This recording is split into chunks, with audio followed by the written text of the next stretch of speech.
Okay, people, we're back talking about the movies of 1991. We have the categories classic at the very top. We have the categories what a movie at the right below it, and then we have guilty pleasure is our third down from the top, and then our fourth and lowest is called memories are better.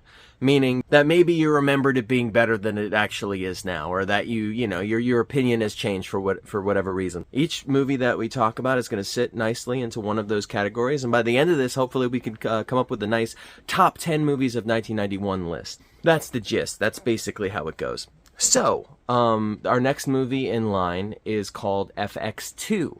FX2 is directed by Richard Franklin. Richard Franklin is an Australian director. From Australia, believe it or not. He did such movies as Road Games over there. Well, that was kind of, yeah, it was an Australian film. And then he came over here and he was hired to do the sequel for Psycho 2. He was known as the Australian Hitchcock at the time, thanks to Road Games.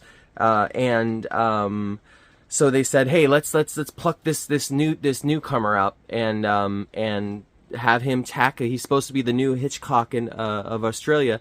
That'll bring it some prestige, so we'll pluck him out and we'll try to turn him into the new Hitchcock, or at the very least he should be the best person for the job, because I guess at the time there wasn't anybody in the States that fit the bill. They went ahead with a script written by Tom Holland of Fright Night fame and Child's Play. So that was his first American film. He also did the movie Patrick. That's another movie that got him the Australian Hitchcock moniker, but a comatose telekinetic in a bed stalker movie. But, so then, I guess because he did such a good job with Psycho 2, even though Psycho 2 at the time, it was received well. I think it's because everybody's expectations were so low. Everybody thought it was going to be like a sure thing failure. Plus, they were working with a great script. So the movie did wind up doing well enough to launch Franklin's career. But instead of launching him into making, I don't know, like, more original pictures, bigger pictures, he became the sequel guy. The man in the States, and I point to myself like I'm the States, but I'm a guy who lived in the States. Our director in the States who closest resembled Hitchcock and was compared to Hitchcock all the time is a guy named Brian De Palma. And he was busy with other things at the time. He was kind of a top tier director at the time. Around Psycho 2, he was probably working on Scarface, organizing that with a big director. I mean, a big actor at the time, Al Pacino. So he was, needless to say, he was probably unavailable. So they went with Franklin. But so FX was made, which is a really interesting movie. It was about the star of the movie is an effects artist, like a special effects artist on movies.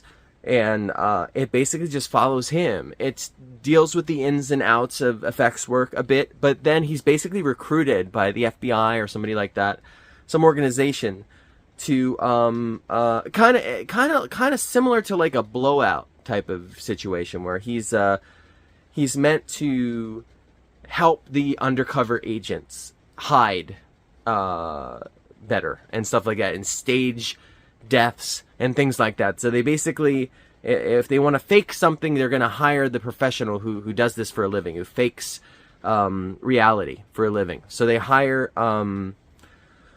what's his name, Brian, oh man, he's an Australian actor, a big surprise, but I want to say Brian Benson. I don't think that's his name. Because Brian Dennehy is in the movie.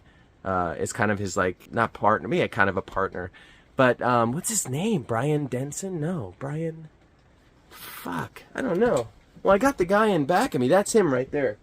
Listen, I'm going to put a little title card on the screen, because I don't like to Google during these videos. I'm going to put a title card, and you're going to know what this guy's name is. This guy right here. But that's the guy. I know it's a little blown out there. But, Brian Dennehy's his buddy up top. That's the clown. This is of FX2. There's a clown in FX2, which is quite entertaining. But it's actually quite fascinating. It's like a bit of animatronics technology. But that's the dude right there. That's the dude. I think they're the two Bryans. If I'm correct, they're the two Bryans. Okay, so anyway, FX comes out. FX is an excellent film. Excellent movie for Brian De Palma. If you're a Brian De Palma fan or a Hitchcock fan, especially a De Palma fan, you should check it out. And then that movie does well. So it's time to make a sequel. So they hire the sequel guy, the guy who did the unthinkable. He made a sequel to a classic Hitchcock film, watchable, and it was good. It was actually good. And so they hired him for FX2. And FX2, I want to say like it blows FX out of the water, because it kind of does. But I'm a big fan of both of these movies.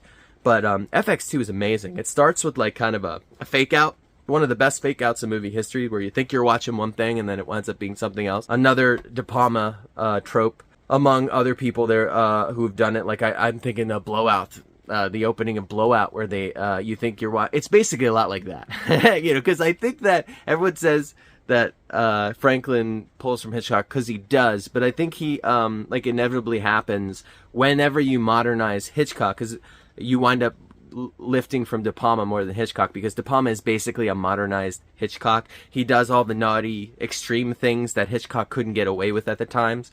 So when you start being naughty, then you're going to start mimicking the master of the naughty Hitchcock, which is Brian De Palma. He was kind of there first with that aspect, and Franklin kind of came after the fact. They were kind of both coming up at the same time, but De Palma also went way further than Franklin ever did in that category. Even though all of his movies have that aspect, Patrick certainly has that, Road Games has that. Those feel like De Palma films to me, in that they're naughty and extreme Hitchcock.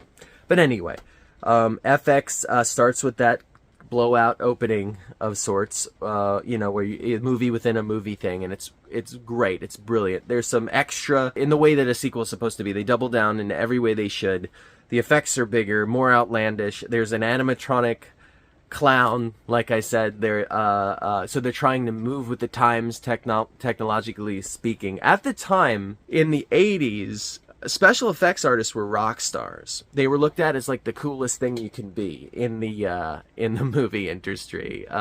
Obviously, when practical effects started to go, fall by the wayside, that kind of all changed. But FX and FX2, I believe, is a response to that, because the FX movies kind of paint the star, the protagonist, the Brian dude, as a rock star, as a really cool. He's almost like James Bond in certain ways. Like he's savvy. This actor doesn't really. He stopped doing work after the 90s. Like he might still be working now. I really don't know. I don't even know if he's still alive. I have no idea what's going on with him. But I remember he was in a lot of things in the 80s and into the 90s.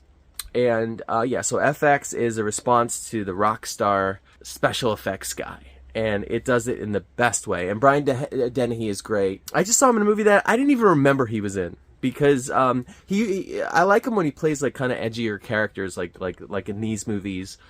He's not a bad guy in these movies, but he's just like kind of a cool detective type. I just saw a movie I hadn't seen in years from the 90s called Gladiator with Cuba Gooding Jr. and the guy who plays James in Twin Peaks. I can't remember his name. But, and Robert Loggia, another David Lynch actor, is in that movie. But Brian Dennehy plays the big bad in that movie, and he's really good in it. He's got this weird guy. He's got this weird thing with his shoulders, the way he stands. He's just big fucking... I was gonna say burly, but he's not. He's just like built like a linebacker, and especially his like upper body. And he's a very interesting actor. That it's a shame that he stopped doing things. I mean, I don't know if he's around anymore either, but he was really great. And these movies are a ball. They're a blast. FX2 is like I said, better than FX1. It flies by. It is outlandish and exciting. It's a action thriller. It has surprising Brian De Palma-esque set pieces, including shower scenes, faux shower scenes, and all sorts of crazy shit going on in that. And when I say shower scenes, I mean psycho shower snes. De Palma would use the shower scene. He would kind of subvert it. He would use it in interesting ways to where. Hitchcock only did the one. He probably would have done many more shower scenes if it wasn't, like I said, for the time he was coming up as a director. But the biggest use of a shower scene in cinema in general is Psycho of all time, and it is a murder scene. And then this one is also a murder scene, the one that they use in this movie. But it is very different. And it is subverted in every which way you could think. And it's surprising, and it's twist-filled. And it's suspenseful. Like, because that's another thing, how he was coined the Australian Hitchcock is because he did the suspense sequences like everybody in this genre did, but he did it well. He did it better than everybody else. Like, he was closer to Hitchcock, who is the master of suspense, closer to De Palma. I put Franklin up there with the masters. This movie's his wheelhouse. Like, he was the best guy to get for this. And just because it's a sequel, whatever. I know a lot of people poo-poo that. It's like, oh, your career's going south if you're the sequel guy now.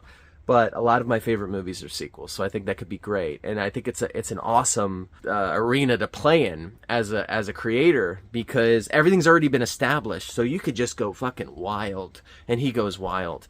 And he doesn't go Gremlins too wild, but this movie is a blast and a half. And I would put this. Oh man, this is tough. So is it classic? Is it what a movie? That's really what it is. For me, it's like one or the other. I've recently seen it again, and I have the nostalgia bug with this movie, but it's one of those nostalgia bugs to where sometimes it can get a little bit complicated, like with a movie like Highlander, which I do think is mostly timeless. But this isn't the Highlander video. But when I watched FX2 again, everything was still great. And I even noticed things I never noticed before. And I appreciated it more. And as a sequel, it's one of the best sequels ever, I think. It's in my category of one of the best sequels ever. So, I'm going to put this movie... This is my list, right? So I'm gonna put it in classic, because for me, FX2 is a classic. Feeling good, feeling great. In fact, I've never been too good. Such a change this past and weather.